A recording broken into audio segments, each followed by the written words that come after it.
Boa noite, meus irmãos. Estou aqui para mais uma live, para mais um estudo da palavra do Senhor, para nos edificarmos, para nos fortalecermos e nos prepararmos para a vinda do Senhor. Que o Senhor nos abençoe e nos proteja de todo mal. Então vamos continuar o assunto sobre mais uma revelação, né? Deus revela naquilo que nós já conhecemos na Bíblia, pelo lado humano e físico, que aconteceu fisicamente, humanamente, num tempo. Ele revela nestas ocasiões, nisto que aconteceu, ele revela o que acontecerá no futuro. Foi o que aconteceu com Jesus neste período. E é o que vai acontecer com a igreja dele agora. Então, continuando, né? Mateus 26, 45, nós vimos que então chegou junto dos seus discípulos e disse-lhes: dormi agora e repousai. Eis que é chegado a hora, e o Filho do Homem será entregue nas mãos dos pecadores. Então Jesus chega da terceira vigília da noite, estava orando e vigiando, falando com seu Pai em comunhão, e os discípulos eram para estar com ele, ajudando em oração. Mas Jesus chega, os discípulos estão dormindo e repousando tranquilo, como se nada estivesse acontecendo. Eles nem imaginavam o que iria acontecer alguns minutos depois. E o que foi que aconteceu? Jesus desperta os discípulos e chamando claramente os discípulos, Jesus desperta os discípulos e claramente diz para eles, né, avisa o que iria acontecer. O versículo 45, então chegou junto dos seus discípulos e disse-lhes: dormi agora e repousai, eis que é chegado a hora, e o Filho do Homem será entregue nas mãos dos pecadores. Então Jesus estava dizendo claramente para eles: olha, vocês ainda dormem, descansam, repousam, mas eu já estou sendo entregue nas mãos dos pecadores para ser morto. Então os discípulos não vigiaram com Jesus. Então Jesus desperta os discípulos e dá claramente para eles o aviso do que já estava acontecendo. Os discípulos nos últimos dias, ou melhor, de 2019 até a perseguição da igreja, muitos ainda estarão dormindo e sem se prepararem espiritualmente, psicologicamente, emocionalmente, fisicamente e economicamente. Jesus avisou os discípulos: orem comigo, vigiem. Mas eles não fizeram, eles não se prepararam. Aquela preparação não seria só para Jesus, porque Jesus seria pego, mas as ovelhas seriam espalhadas, eles seriam perseguidos também. Então a preparação era para eles também, para os discípulos. Nós também devemos estar cada momento nos preparando. Aqui em Mateus 26, 46 nos relata que Jesus, eu vou ler aqui Mateus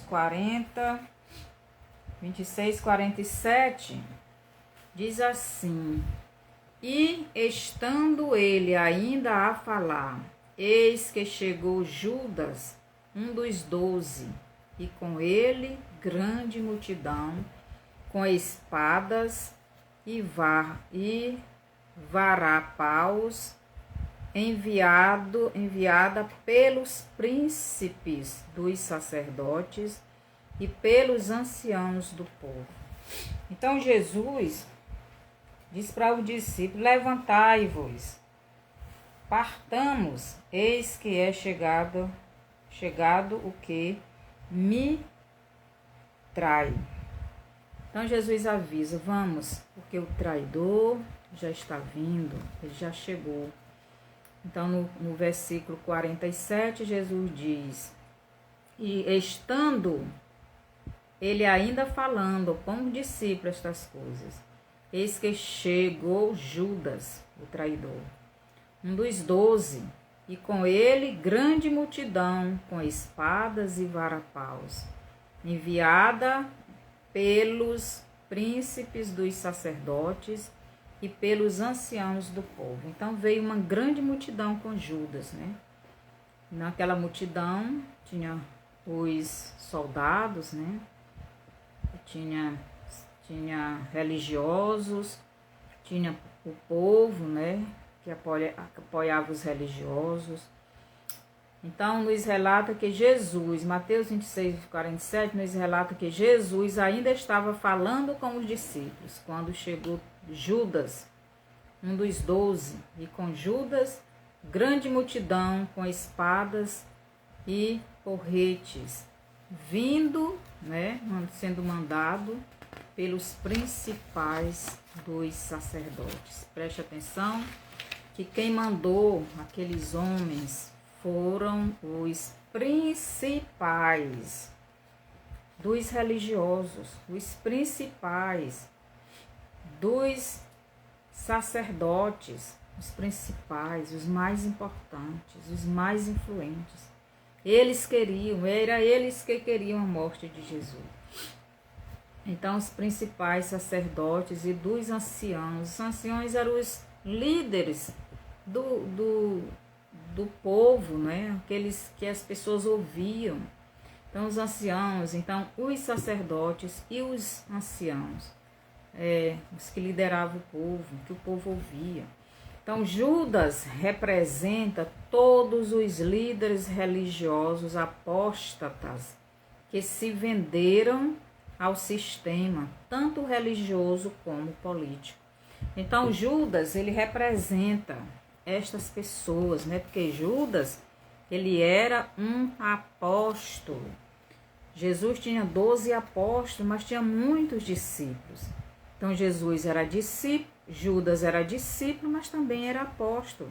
Judas era um dos mais íntimos, porque era um dos 12. Mas foi Judas quem traiu Jesus. Mas foi Judas quem se vendeu ao sistema. Meus irmãos e irmãs, muitos estão fazendo isso. Muitos cantores, muitos pastores, muitos missionários, muitos religiosos, muitos líderes religiosos estão se vendendo ao sistema. Estão apostatando-se da sua fé por causa do dinheiro. Estão se vendendo. Então, Judas representa os falsos discípulos de Jesus, que apesar de dizerem que são homens e mulheres de Deus, já estão prontos para perseguirem e matarem todos aqueles que se opuserem a ele, Jesus. Ou melhor, a eles do sistema. Todos aqueles que se opuserem ao sistema da besta, essas pessoas já estão prontas para denunciarem. Judas representa os falsos profetas que estão no meio da igreja de Jesus, dizendo que são pastores, mas são mercenários e não se importam com as ovelhas de Jesus ou o que essas pessoas querem mesmo é somente aquilo que as ovelhas podem lhes dar, que é o sustento, que é o dinheiro, não é que é a renda. Então, eles não estão interessados na vida de ninguém, essas pessoas não estão interessadas em salvar ninguém, estão interessados só nos bens materiais. Então, Judas representa os traidores da igreja de Jesus, que se uniu a outros importantes religiosos que se diz de Deus, mas que não tem compromisso com Deus, com Jesus. Então os sacerdotes, eles eram os religiosos de Judá, eles é quem tinham a lei para ensinar, mas eles não faziam. E Judas representa, Judas, como discípulo de Jesus, representando uma parte da igreja, ele representa esses traidores, esses falsos profetas, estes falsos pastores que estão no meio do povo de Deus, mas só estão interessados nas coisas materiais, não no reino de Deus, não em levar ninguém para o céu. O único objetivo deles é destruir tanto a Jesus como o seu povo. Hoje a gente vê, não é? Esses falsos pastores e pastoras e obreiros e isso e aquilo, são tantos aí que se diziam de Cristo e hoje já apostataram-se da fé e já estão unidos com o sistema, não é? E estão debatendo, estão combatendo a verdadeira palavra de Deus. Então, os versos do 48 ao 49 nos diz assim: e o que o traidor tinha, e o que o traía tinha lhes dado um sinal, dizendo: o que eu beijar, esse prendei-o. E logo aproximando-se de Jesus, disse: eu te saúdo, Rabi, e beijou. Então, esses versos, 48 e 49, Judas dá um sinal para identificarem Jesus, para identificar Jesus naquela escuridão, porque era escuro ainda. Eles ainda estavam na terceira vigília da noite, talvez umas 2 e poucos da manhã, já quase 3 horas da manhã, porque Jesus disse que Pedro iria negar ele 3 vezes antes que o galo cante, e o galo canta das 3 às 6 horas da manhã.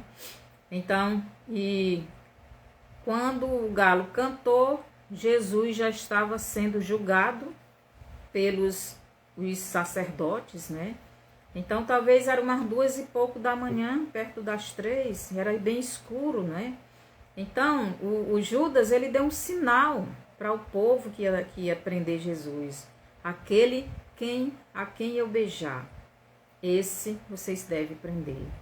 Então, Judas, ele vendeu Jesus, Então, naquela escuridão, estava muito escuro, e eles não reconheciam Jesus.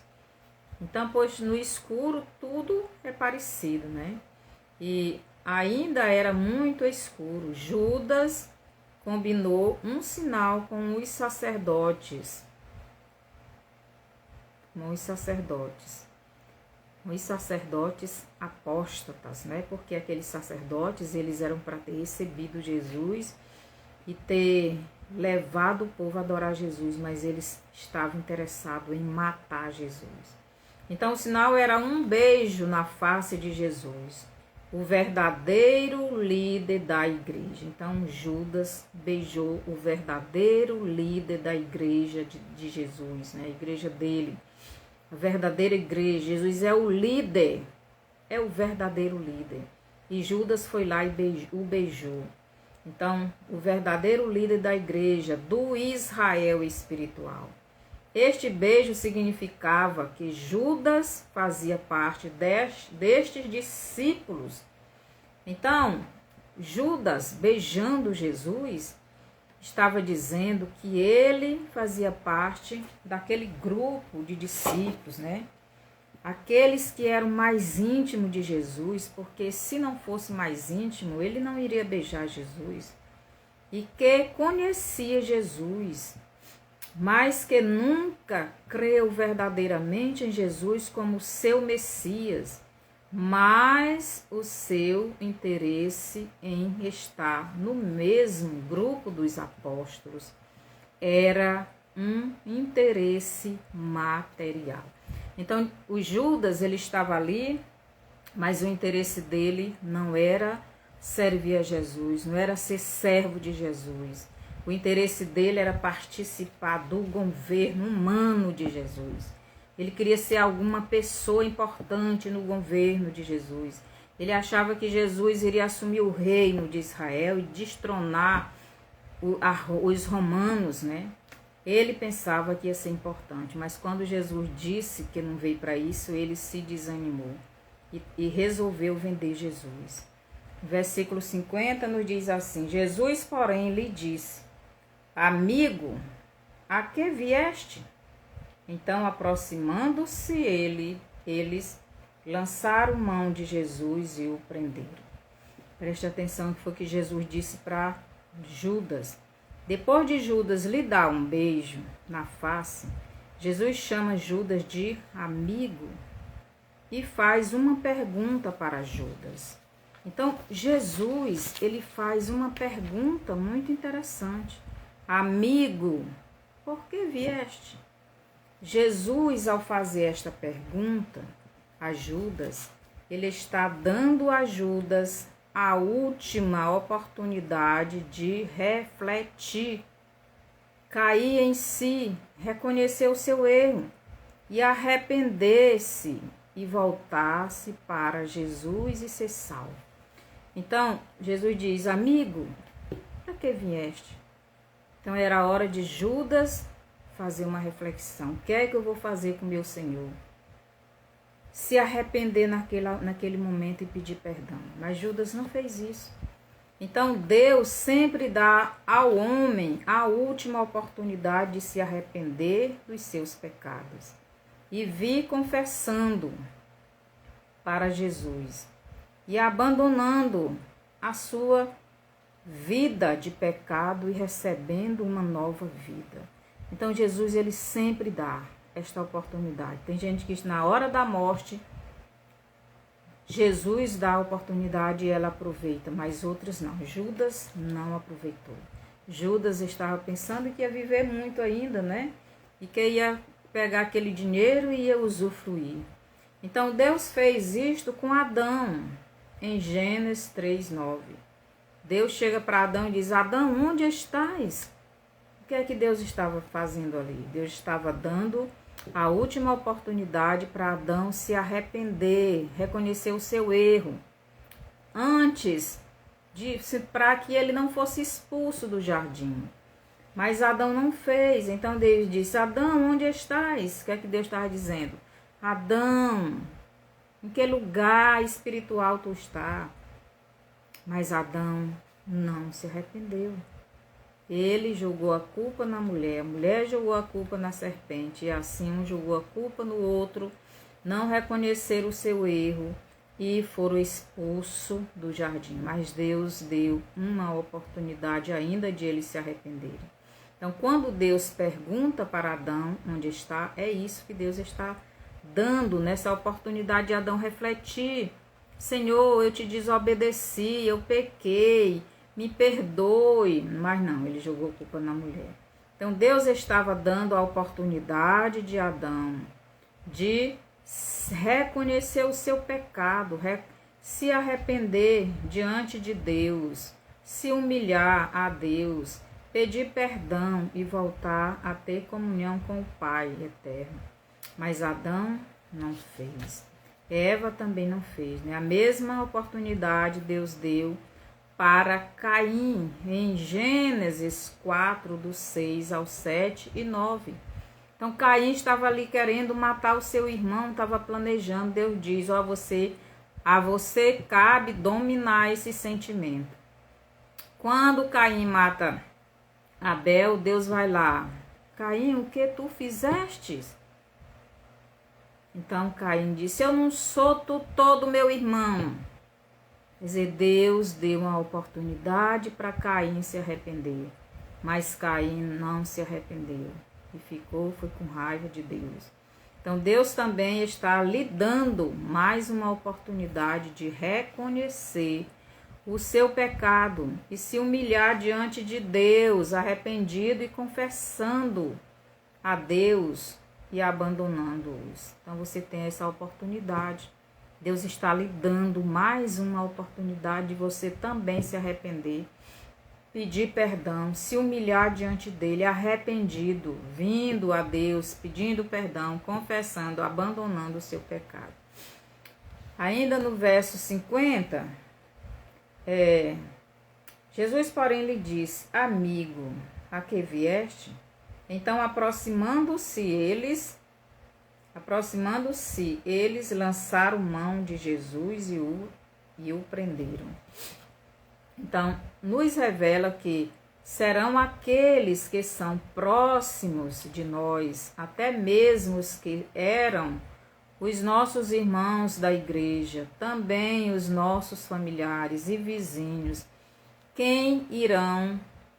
são essas pessoas que irão nos entregar para o sistema da besta, para esse sistema da besta nos matarem, nos prenderem, nos torturarem, nos maltratarem. Então, quando chegar esse tempo que já está próximo, essa perseguição, que essas pessoas que são crentes, mas que vão desistir, não vão querer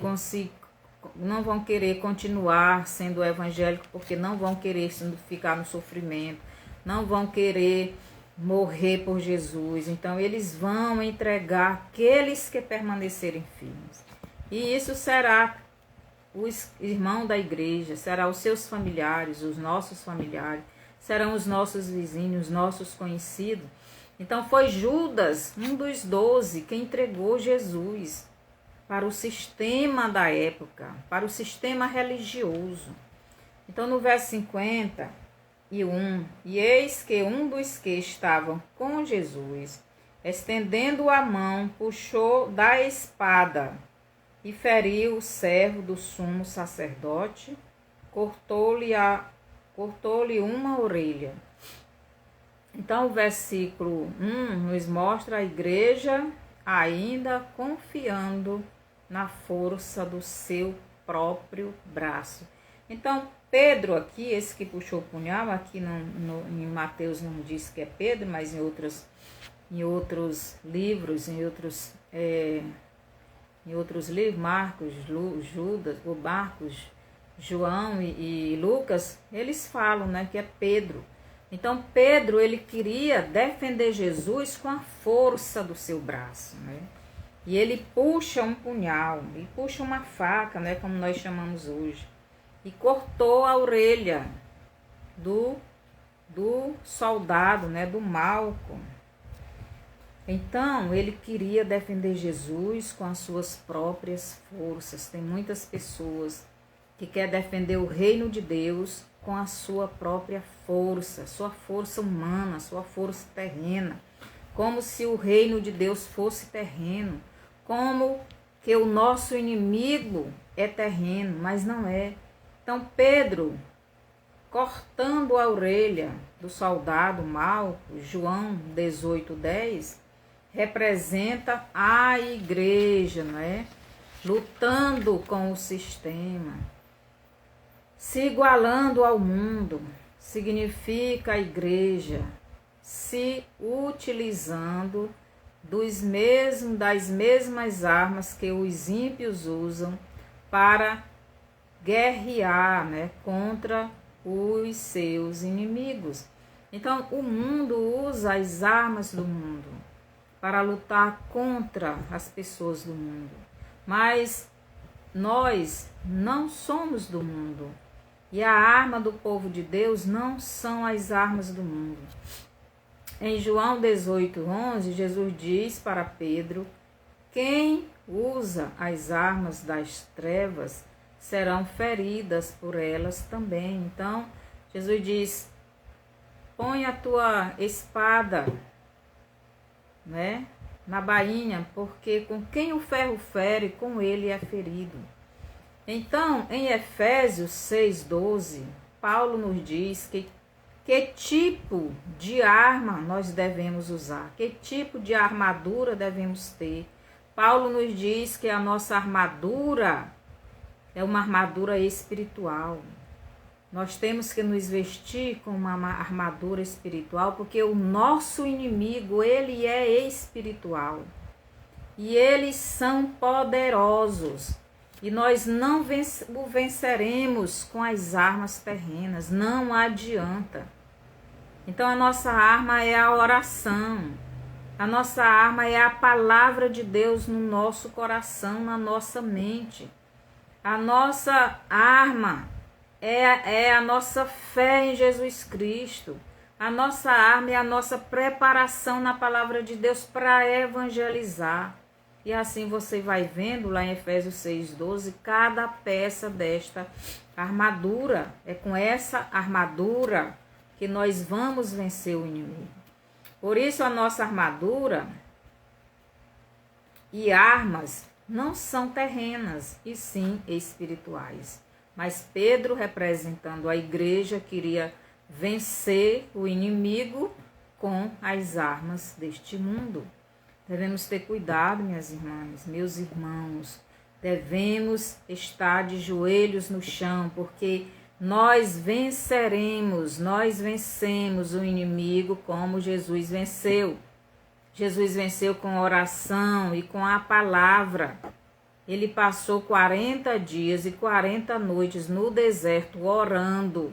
E quando o tentador veio, ele usou a palavra. Jesus é a palavra. E só a palavra tem poder para destruir o inimigo, o nosso inimigo.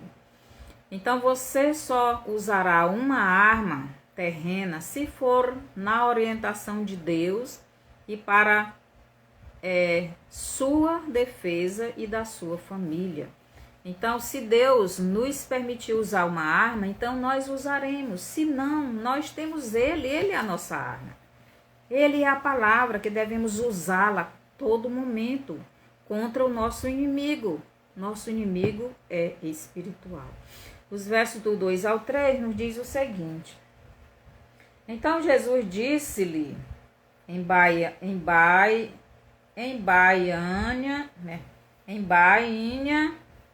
a tua espada, porque todos os que lançarem mão da espada, a espada morrerão. Preste atenção que Jesus disse para Pedro.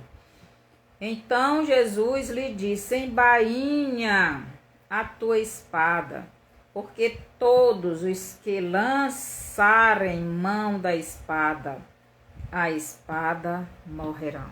Então, a nossa espada é a palavra de Deus. Ela é que é a nossa espada, não é a espada que o mundo usa. O mundo usa a espada do mundo, que é a espada para matar o corpo do homem. Mas a espada que nós usamos é a palavra de Deus, é para destruir o inimigo das nossas almas, né? Então é isso que Jesus diz para Pedro, diz para nós, a igreja. Jesus deixa bem claro para os discípulos que toda perseguição,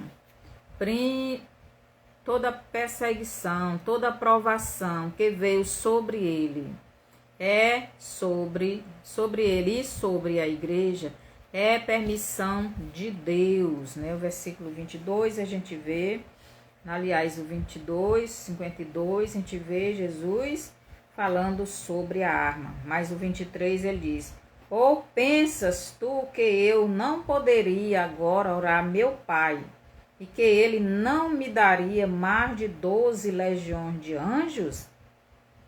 Como, pois, se cumpririam as escrituras que dizem que assim convém que aconteça? Então Jesus está dizendo que tudo estava dentro do plano de Deus. Tudo tinha que acontecer como Deus planejou. Então, na nossa vida, meus irmãos e irmãs, nada é por acaso. Tudo que acontece é permissão de Deus e é para o nosso bem. Tudo é para o nosso bem. Por quê? Porque mesmo as coisas que parecem ruins, ela vai nos fortalecer, ela vai nos dar conhecimento, amadurecimento. E muitas coisas também que sofremos é para alcançar outras pessoas, né? Então, provações que veio sobre ele e sobre a igreja. É permissão de Deus para, primeiro, provar a nossa fé e o nosso amor a ele, Jesus. Então, tudo que Jesus sofreu foi para salvar a humanidade. E tudo que a igreja sofre tem uma causa. Tudo que nós sofremos, fomos perseguidos, tem uma causa, uma consequência, né? A causa é o nosso crescimento, é o nosso amadurecimento. Então, primeiro provar a nossa fé e o nosso amor a ele, Jesus. Então, uma das consequências das provações, das perseguições, é a prova que nós vamos dar que amamos mais a Jesus do que qualquer outra coisa. Segunda coisa, né? Para nos aproximarmos mais dele e dependermos completamente dele, Deus, dele, Jesus. Muitas vezes a gente está tão dependente de nós mesmos, né? Achando que o nosso serviço é quem nos sustenta, é eu que faço isso, é eu que faço aquilo, aí Deus vai e tira o serviço. Você cai, não é? Em lágrimas, fica desanimado, fica triste.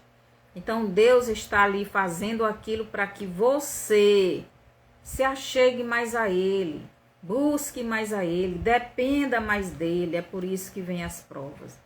Terceira coisa, para sermos purificados e santificados de todos os pecados, para a sua volta, para o arrebatamento. Então, as provas, as perseguições, as calúnias, tudo que vem sobre nós, também é para esta purificação, para podermos estar fortes e firmes na presença do Senhor, sendo moldados, sendo santificados, sendo purificados. Então, no verso 54 nos diz o seguinte: como, pois, se cumpririam as escrituras que dizem que assim convém que aconteça?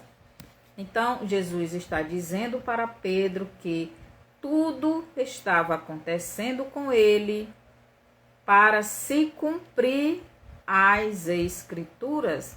Nada estava fora da vontade de Deus e das mãos de Deus. Tudo estava de acordo com a vontade de Deus. Então, o que nós temos que aprender, meus irmãos, é estar aceitando a vontade de Deus e procurando saber o que Deus quer nos ensinar em cada situação. Também tudo iria acontecer com a igreja para se cumprir as escrituras. Então, tudo que vamos passar, tudo que estamos passando e tudo que iremos passar é para se cumprir as escrituras. Mateus 24, do 7 ao 13. Lá fala das guerras de nação contra nação, terremoto, peste, fome. Fala das dores de parto, fala da perseguição, fala dos falsos profetas, fala do esfriamento da fé, fala de tudo isso. Tudo tem que ser cumprido. O Apocalipse 11, do 18 ao 19, também fala disto. Então, os versos dos 55 ao 56 nos diz: então disse Jesus à multidão: saístes como para um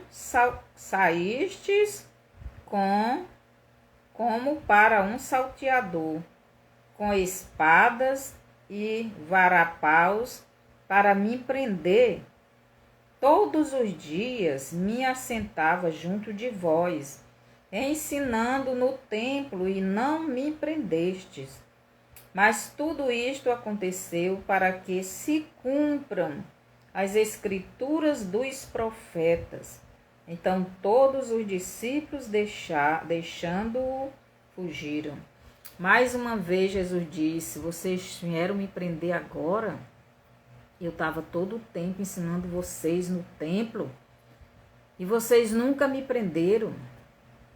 Isto está acontecendo para se cumprir a profecia dos profetas que tinham dito. O pastor seria ferido e as ovelhas ficariam dispersas. Essa é uma das profecias e tem muitas outras. Isaías 53, se eu não me engano, fala lá que o Messias seria morto, seria desprezado, lá fala sobre a crucificação de Jesus. Então, Jesus estava ali cumprindo as profecias. Então, todos os dias eu estava no templo ensinando vocês e vocês não me prenderam. Então, Jesus diz no versículo 56 para aquela multidão e religiosos que o que estava acontecendo com ele era permissão de Deus. Tudo que acontece conosco é permissão de Deus. Seja para nós nos voltarmos para Deus, seja para fortalecer a nossa fé, seja para nos purificar, mas tudo é permissão de Deus. Há quase 2000 anos, a igreja está no mundo pregando a palavra de Jesus. Mas nunca a igreja foi perseguida como será agora. Em todo o mundo, a igreja sempre foi perseguida. E tem nações aí, né, muitas outras nações aí que a gente conhece, que a igreja é morta. Eles matam mesmo, eles espancam, eles fazem tudo.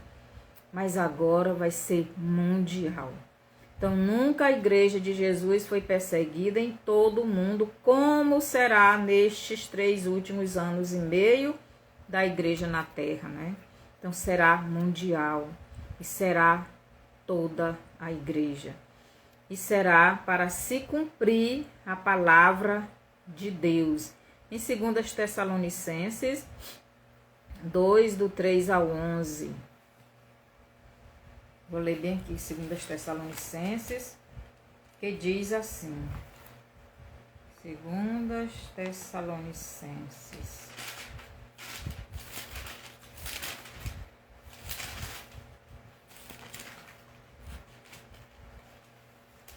Tessalonicenses 3,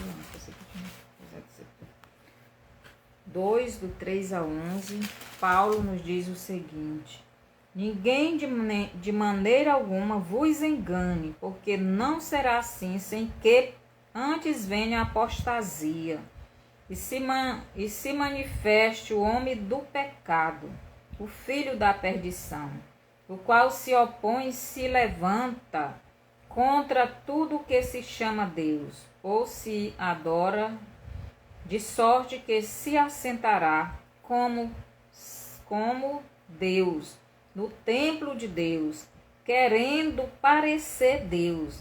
Não vos lembrais de que estas coisas vos dizia quando ainda estava convosco? E agora vós sabeis o que o detém, para que a seu próprio tempo seja manifesto. Então, aqui Paulo está dizendo que a igreja de Tessalonicenses já conhecia o que detinha o homem da iniquidade, né? O iníquo, o anticristo. E ele disse: e agora vós sabeis o que o detém, para que a seu próprio tempo seja manifesto. Então tem um tempo certo dele se manifestar. Porque já o mistério da iniquidade opera. Somente há um que agora resiste, até que do meio seja tirado. Então, aqui o apóstolo está dizendo para aquela igreja que tem alguém, tem uma pessoa detendo o anticristo. Então, Paulo nos diz aqui nos versos do 6 ao 7, e agora vós sabeis o que o detém, para que a seu próprio tempo seja manifestado, porque já o mistério da iniquidade opera. Somente há um que agora resiste até que do meio seja tirado. Então, Paulo revela que tem alguém detendo o aparecimento, o governo do iníquo, de se revelar ao mundo, de governar este mundo. E esta pessoa tem que ser tirada do mundo. Preste atenção, meus irmãos e irmãs. Para que o iníquo seja revelado ao mundo, que lhe ama de verdade. Então, o mundo ama o iníquo, ama o homem da perdição, ama o homem da iniquidade, ama de verdade. Mas para que ele se manifeste ao mundo, é necessário essa pessoa que o detém, que seja tirado. Então, Paulo diz que a igreja de Tessalonicenses sabia o que detinha detinha o aparecimento do anticristo ou do homem da iniquidade. O iníquo só se revela na vida ou no mundo quando, na vida de alguém, não é? Ou no mundo, ele só se revela quando ele consegue tirar desta vida ou mundo ou o amor da pessoa ou do mundo a Deus, a sua palavra. Então tem alguém detendo. E quem é que detém? A palavra de Deus. É quem detém o inimigo de se revelar ao mundo. Então ele precisa tirar a palavra de Deus do mundo. Porque se a palavra de Deus está no mundo, a palavra do iníquo não pode se sobressair. Então o iníquo não pode se revelar. Então tem que tirar a palavra do mundo. E quem é a palavra? Jesus diz: eu sou o caminho, eu sou a verdade, eu sou a vida. Lá em João 1 diz: e o verbo estava com Deus, e o verbo era Deus. O verbo é Deus, o verbo é Jesus, a palavra é Jesus. A palavra estava no mundo, o mundo foi feito por ele, mas o mundo não recebeu.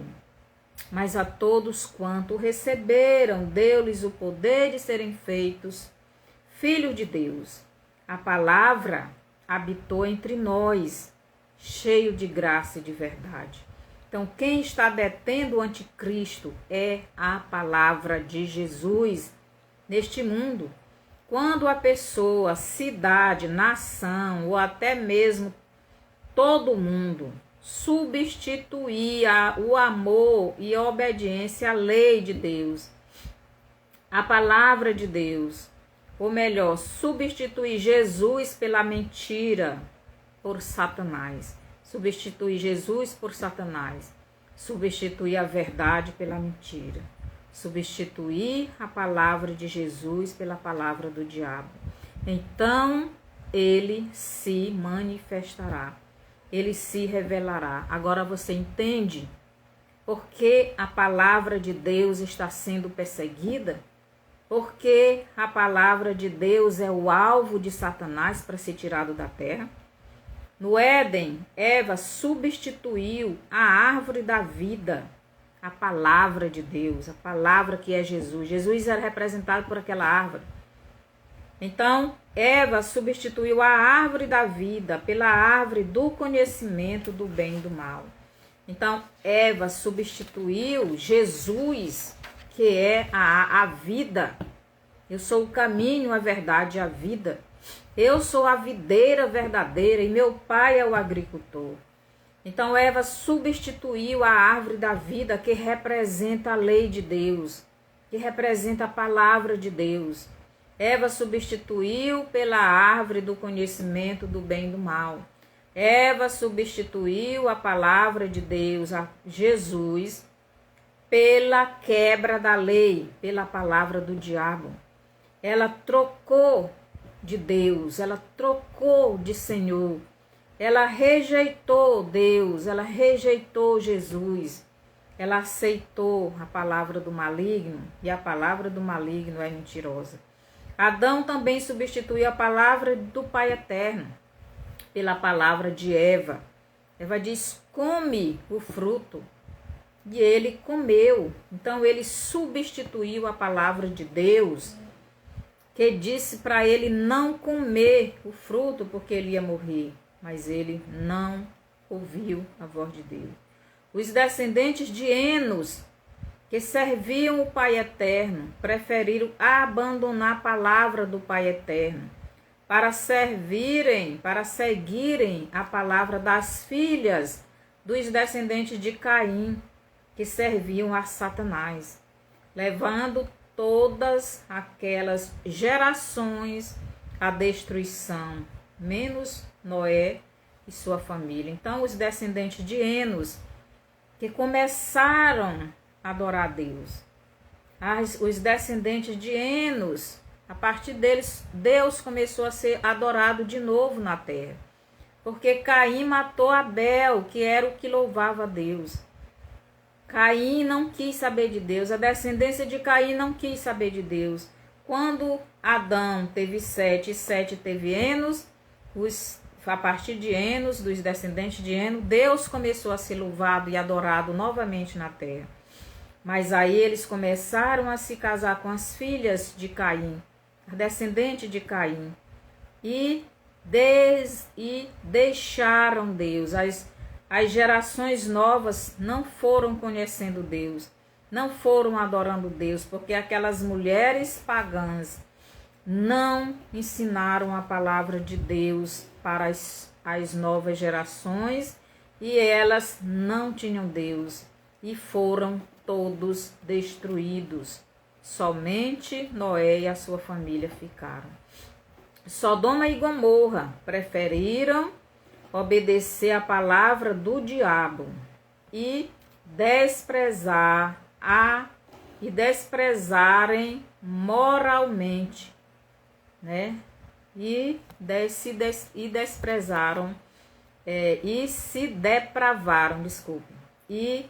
depravaram moralmente. Então eles não quiseram obedecer ao Pai Eterno.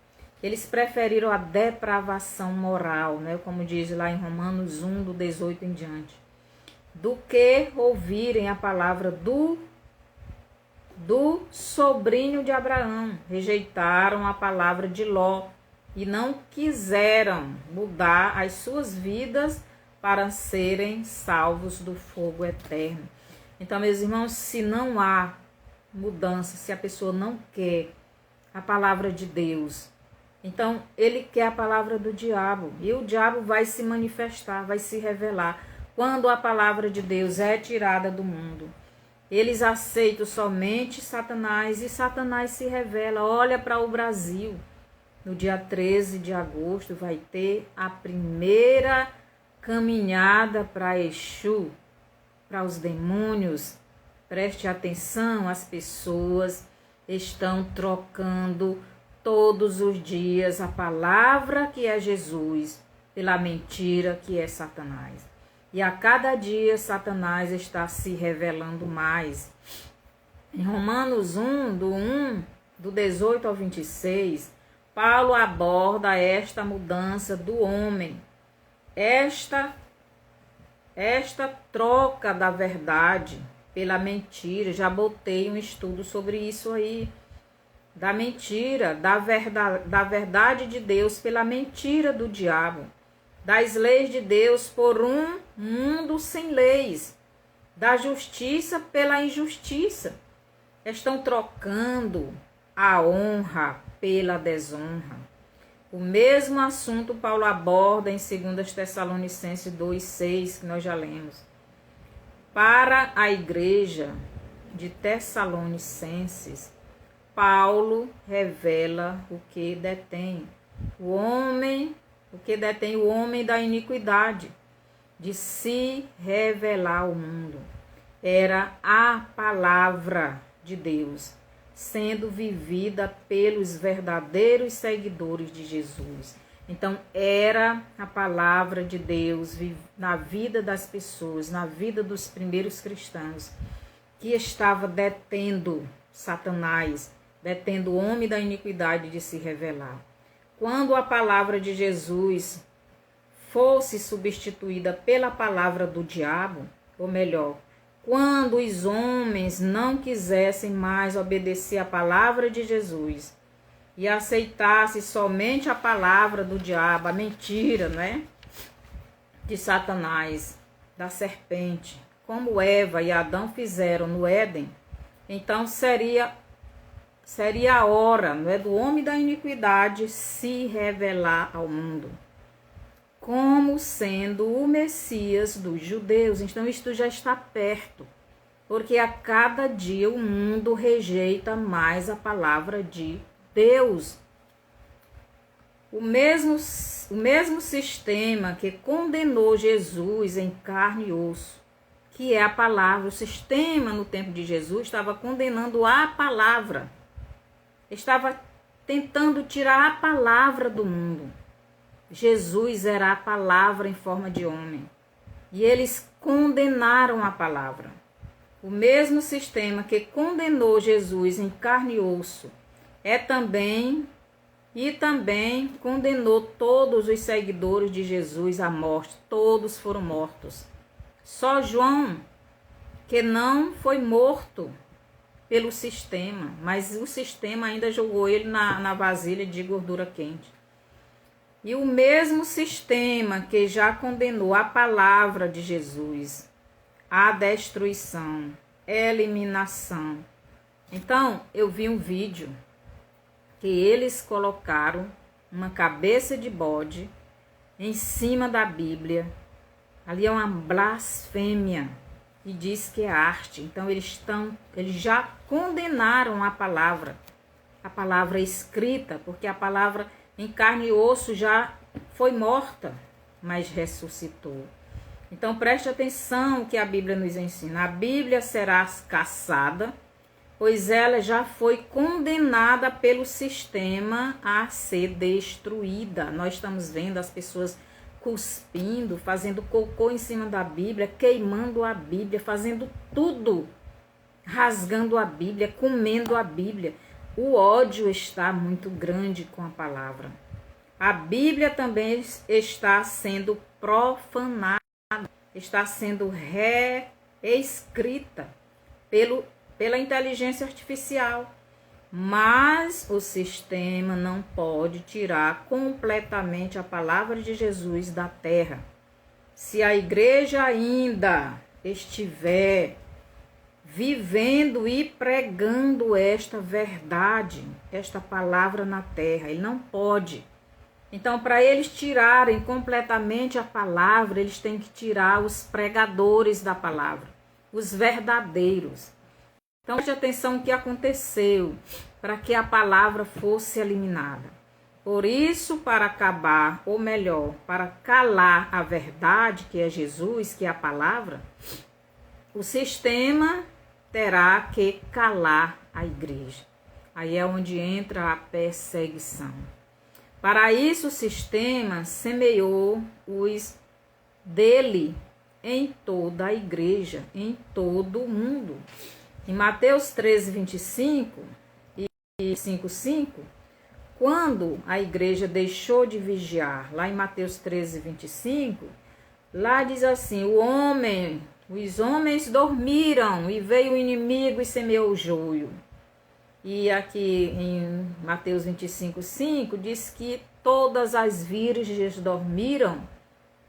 Todas dormiram. Então, quando a igreja deixou de vigiar, e se dormir é deixar de vigiar, é deixar de estudar a Bíblia, é deixar de praticar a palavra de Deus, é deixar de estar em comunhão com Deus, é deixar de viver a palavra de Deus, é deixar de ensinar seus filhos, de ensinar a nova geração a palavra de Deus. Quando a igreja deixou de vigiar, passar para as gerações futuras a verdadeira palavra de Deus e se envolveram com o mundo e os prazeres que o mundo oferece, então Satanás aproveitou, né? Então Satanás aproveitou a distração da igreja e semeou na igreja os falsos profetas, que encheram a igreja de heresias, e as novas gerações se encheram destas heresias. Hoje não querem mais a verdadeira palavra, não querem mais Jesus para serem salvas. Então essas gerações, não é só essas novas, né? Mas da minha geração para frente, muitos não querem Jesus. Assim como o sistema tentou calar Jesus, o sistema também tentará calar a igreja. Assim como o sistema fez Jesus passar por todo tipo de sofrimento, também a igreja passará por todo tipo de sofrimento. Mateus 26, 56 nos diz o seguinte, lá para Mateus 26, 56 nos diz assim: mas tudo isto aconteceu para que se cumpram as escrituras dos profetas. Então todos os discípulos deixando-o fugiram. Então Mateus 26, 56 nos diz que todos os discípulos abandonaram Jesus, mas que todos os 11 mais tarde voltaram para Jesus, voltaram a servir a Jesus.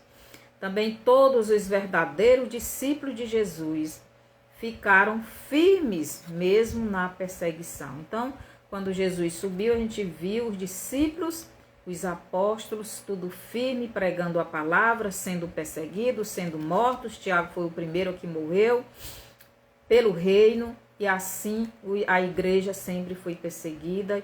E quanto mais perseguida é, mais firme com Deus está, mais forte fica e mais discípulos formam. Então os falsos profetas não voltarão, mas os verdadeiros não trocarão a verdade de Deus pela mentira do diabo. Os verdadeiros filhos de Deus não vão trocar Jesus pelo maligno. Então, em 2 Tessalonicenses 2,11, Jesus diz: porque Deus permitirá o engano. Deixa eu ler bem aqui. 2 Tessalonicenses 2:11 diz o seguinte: 2:11. E por isso Deus lhes enviará a operação do erro, para que creiam na mentira, para que sejam julgados todos os que não creram a verdade. Antes tiveram prazer na iniquidade. Então, Deus lhes enviará a operação do erro, para que creiam na mentira, para que sejam julgados. Então, as pessoas que não querem Deus, que não querem a verdade, essas pessoas vão crer na mentira. Então, no versículo aqui em 2 Tessalonicenses 2:11, Jesus diz: porque Deus permitirá o engano aparecer nos últimos dias para todos aqueles que rejeitam a verdade, que é Jesus, sejam condenados, porque vão receber a mentira. Aqui em Oséias 4, Oséias capítulo 4, versículos do 1 ao 10, diz o seguinte: ouvi a palavra do Senhor, vós filhos de Israel, porque o Senhor tem uma contenda com os habitantes da terra, porque na terra não há verdade, nem benignidade, nem conhecimento de Deus. Preste atenção no que Oséias está dizendo.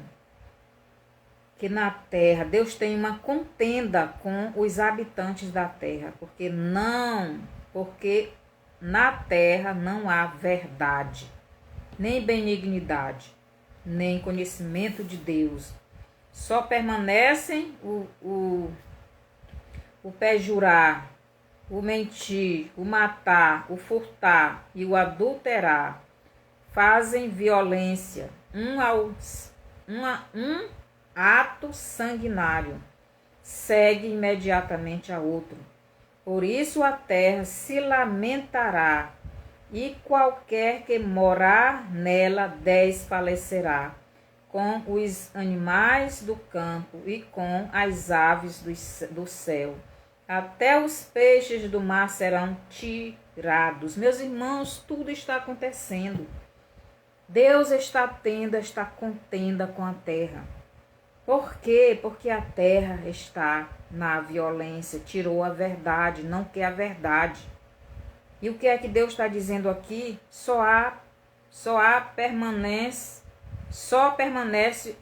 o perjurar, a mentira, o matar, o furtar, o adulterar, fazer violência, um ato sanguinário seguido a outro.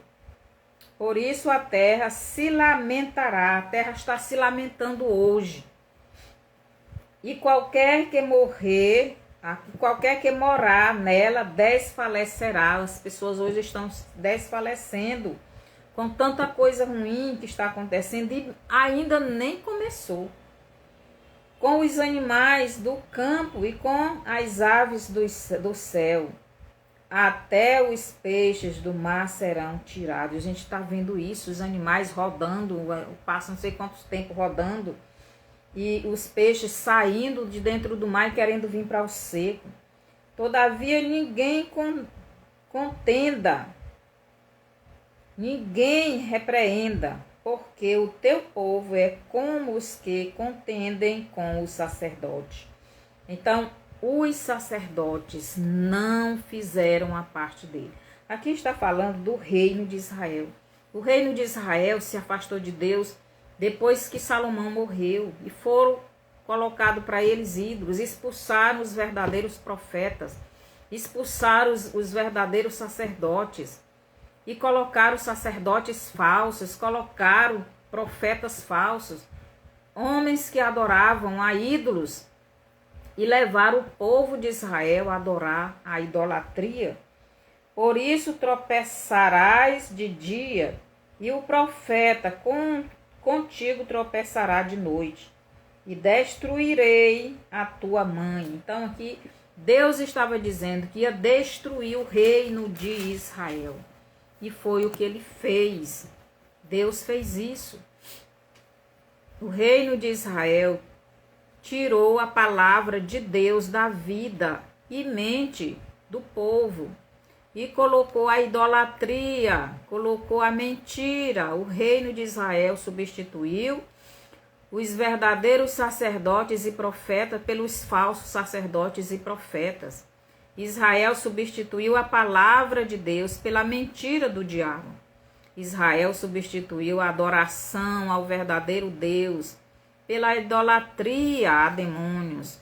Por isso, em Oséias 4:6, o Pai Eterno disse que o povo dele foi destruído porque lhe faltou conhecimento. Aqui diz assim: o meu povo foi destruído porque lhe faltou conhecimento, porque tu rejeitaste o conhecimento, também eu te rejeitarei, para que não sejas sacerdote diante de mim. E visto que te esqueceste da lei do teu Deus, também eu me esquecerei de teus filhos. Então o povo, o reino de Israel se esqueceu de Deus. Lá só tinha falso profeta, só ensinava heresias, só ensinava mentiras, só ensinava o povo a adorar demônios, só ensinava a idolatria para o povo. Os sacerdotes eram falsos. Hoje tem muitos desse tipo no nosso meio. O reino de Israel hoje é a igreja. E a igreja, no passar dos anos, substituiu os verdadeiros sacerdotes e profetas pelos falsos. E os verdadeiros sacerdotes e profetas são perseguidos pelos falsos, ou pelos que estão sob a influência dos falsos pastores e profetas. Tudo para tirarem a palavra de Deus desta terra. Tudo para tirarem Jesus, que é a palavra, e deixar Satanás, que é a mentira. Cuidado, meus irmãos, cuidado, minhas irmãs. O diabo quer tirar a palavra de Jesus da sua vida, da sua família. Não permita isso, mas faça como Deus ensinou para o seu povo em Deuteronômio 6, do 6 ao 9. Inculque a palavra.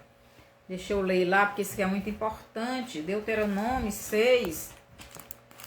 Deuteronômio 6, do 6 ao 9. Diz assim: vamos aprender a palavra. Às vezes a gente fica tão preocupado com a hora, com o tempo, não querem estudar a palavra, não aprendem a palavra e são enganados pelo maligno. E estas palavras que hoje te ordeno estarão no teu coração. Deus disse para a palavra estar no coração.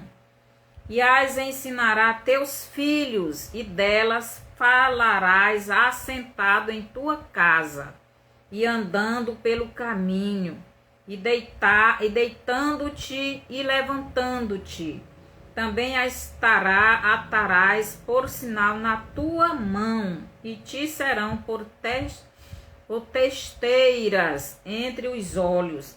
Ela tem que estar na mão, ela tem que estar na mente, entre os olhos, na mente. E as escreverás nos umbrais de tua casa e nas tuas portas. Então você tem que fazer isso, porque se você não fizer, o diabo faz. Então, os cristãos não fizeram isso com as gerações e o diabo fez. E hoje o mundo não quer saber da palavra. O mundo está rejeitando a palavra, o mundo está odiando a palavra, o mundo vai caçar a palavra, ela já foi condenada, como Jesus foi condenado quando veio, como Jesus foi julgado e condenado e morto. A palavra já foi julgada e condenada, e eles querem profanar a palavra, reescrevendo a palavra. Preste atenção, meus irmãos, que a palavra tem que ser tirada dessa terra para que o anticristo apareça. Mas como tem uma igreja chamada igreja espiritual que prega a palavra, que vive a palavra, estas pessoas vão ser perseguidas também, como os apóstolos, como os discípulos, como a igreja do primeiro século foi. Então ele veio a esta terra em forma de homem, a palavra. Hoje o corpo de Jesus é a sua igreja e ela é o alvo do sistema para a destruir. Então Satanás ele vem para cima da igreja para destruir, porque nós, a igreja de Cristo, é o corpo de Cristo nessa terra. Satanás, quando Jesus estava em carne e osso aqui, ele lutou até matar Jesus, pensou que ia vencer, não venceu. Agora ele vem para cima do corpo de Jesus, que é a igreja. Ele vai perseguir para matar. Mas não tema, como Jesus venceu, também venceremos. Mateus 28, 20. Jesus está conosco, não temeremos, enfrentaremos o sistema. Se for necessário dar a nossa vida por Cristo, daremos a nossa vida por Cristo. Que o Senhor lhe abençoe, que você possa ter aprendido. Coma essa palavra, porque eles vão caçar essa palavra. Compre uma palavra, compre a palavra, esconda essa palavra. Ela vai ser caçada porque ela já foi condenada. E nós também seremos caçados, porque nós também temos a palavra que é Jesus dentro da nossa vida e Satanás tem ódio da palavra. Que o Senhor nos abençoe, porque Jesus, depois desta caça, a palavra dele, tanto escrita como o corpo dele, então Jesus vem buscar a sua igreja e a terra se transformará em completas trevas, porque onde não tem a luz, onde não tem a palavra, é trevas profundas. Que o Senhor nos livre e permaneçamos firmes até o fim. Senhor, nosso Deus e Pai, obrigado por mais esse estudo maravilhoso, onde revela quem realmente o diabo quer tirar dessa terra, quer tirar dessa terra para que o anticristo seja manifesto. Ele quer tirar a sua palavra, e por isso nós vemos a guerra, a luta, as leis sendo formadas aí, proibindo a tua palavra. Mas o diabo não tem poder, a tua palavra está no nosso coração. E que possamos guardá-la no coração como o Senhor mesmo manda. Como Davi disse, eu guardo a tua palavra no meu coração para não pecar contra ti. Que possamos estar nos alimentando a cada dia mais e mais da sua palavra. Que o Senhor nos perdoe por termos relaxado, por termos nos distraído muitos anos com as coisas deste mundo. Que possamos voltar para o Senhor. Abençoa a tua igreja, cada irmão que está ouvindo esta palavra. Que ele seja santificado e venha abandonando os seus pecados, se arrependendo, se ajoelhando, se prostrando ao Senhor. Obrigado por tudo, no nome de Jesus. Amém. Mande essa live para frente, para outras pessoas também serem abençoadas e que possam ouvir a mensagem, se arrependa e venham para Jesus e nos preparemos para subirmos. E vá no YouTube também, coloque lá o seu bonzinho, faça o seu comentário, se inscreva e até a próxima live.